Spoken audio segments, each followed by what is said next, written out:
monitor कर लिया suddenly. The most interesting is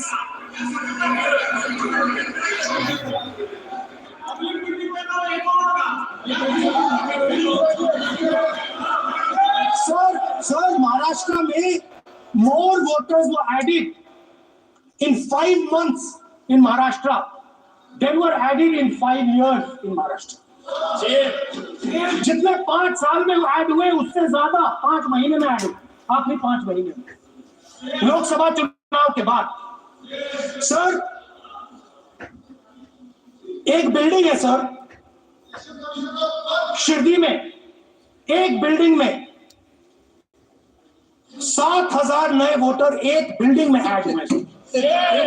एक बिल्डिंग में 7,000 नए वोटर ऐड हुए। सर मैं कोई आरोप नहीं लगा रहा हूं, मैं सिर्फ ये कह रहा हूं सर कि ये इसमें कुछ ना कुछ प्रॉब्लमैटिक कि हिमाचल प्रदेश जितने बड़े वोटर्स लोकसभा में बाद जादू से आ जाते हैं। अब हम क्या कह रहे हैं, हमने इलेक्शन कमीशन से रिपीटेडली कहा है कि हम आरोप नहीं लगा रहे हैं, आप एक काम कीजिए, हमें लोकसभा की वोटर लिस्ट दे दीजिए, नेम एड्रेस और इलेक्ट्रॉनिकली दीजिए, और विधानसभा नहीं है, नहीं सर, नहीं, स्पीकर सर सब वेबसाइट पे रहती है, सब जानते हैं, कभी भी कोई निकाल सकता है। स्पीकर सर मैं समझा देता हूं सर, स्पीकर सर वो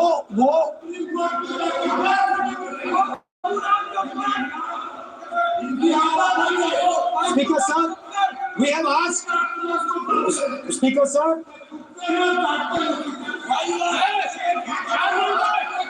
Speaker sir, we are asking this question. Speaker sir, population of Himachal Pradesh. Please. Population of Himachal Pradesh has voted. Extra has voted in Maharashtra.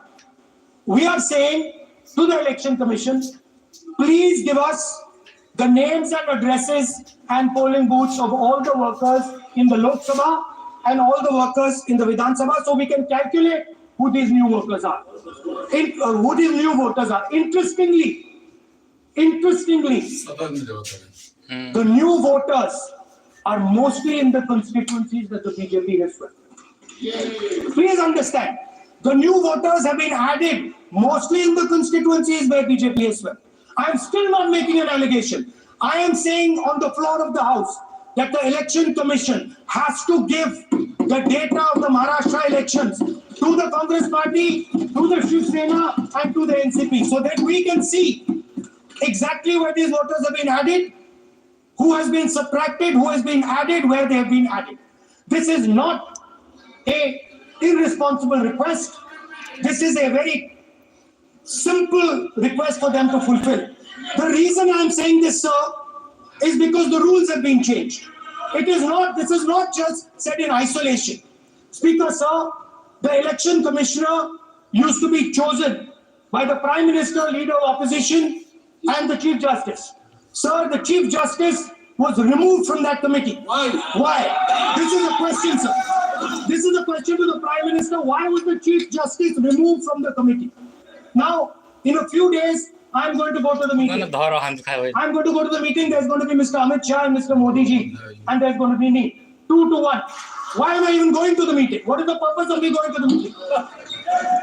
I'm only going to the meeting to certify what Modi ji and Amit Shah ji are going to say. Right? Whereas if the Chief Justice was there could be a discussion. Chief Justice and Leader of Opposition could say, no, we don't agree.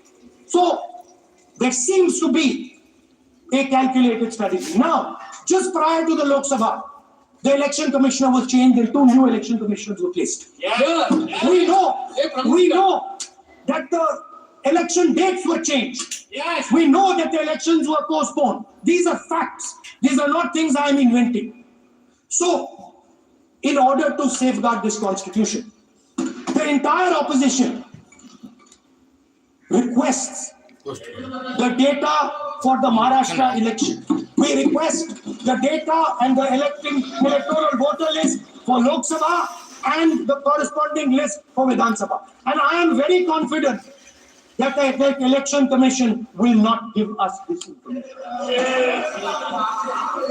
Speaker sir, that is broadly. So the third element of our President's address would be a determined defense of India's institutions, of our democratic system, and a re-look at our entire democratic framework, and looking again at all the institutions that have been taken away from the people of India. So those would be the type of things that we would say in a presidential address. I'd like to finally say one thing. In the last, थोड़ा बढ़ा देता हूं, अब मैं थोड़ा और खींचूंगा, अब और खींचूंगा. So in the last, there is a background, a philosophical background to what I am saying. Essentially, what I am saying to the youngsters of India and to this house is that instead of focusing on multiple things, instead of telling us a laundry list, give us a strategy, give us a vision, make it clear. Right? Now, there is a philosophical basis to this. There is even a deep philosophical basis to this. I showed you the picture of Shivji, which you didn't allow me to show. I showed that picture for a reason. What does that picture tell us? If you look at that picture carefully, it tells us focus carefully. Do not get distracted.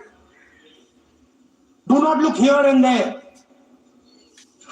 Do the job at hand. So there is a philosophical basis to the speech I have given. I have not told the House and the country that we will do this, and this. This is the philosophy of Shivji.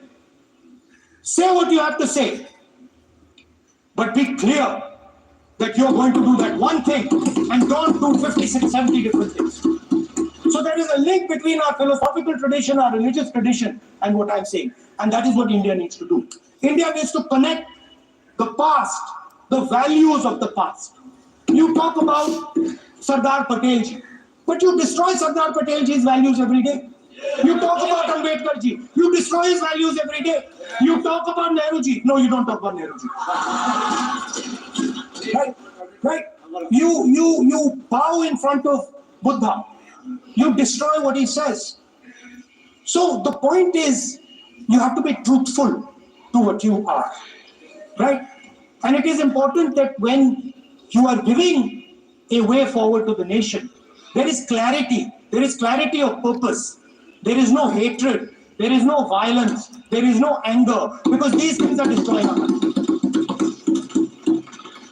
So if my speech has not been angry, has not been nasty, my speech has been very polite, very kind, and I thank the Prime Minister for coming and listening to it. माननीय श्री नरेश चंद्र पटेल,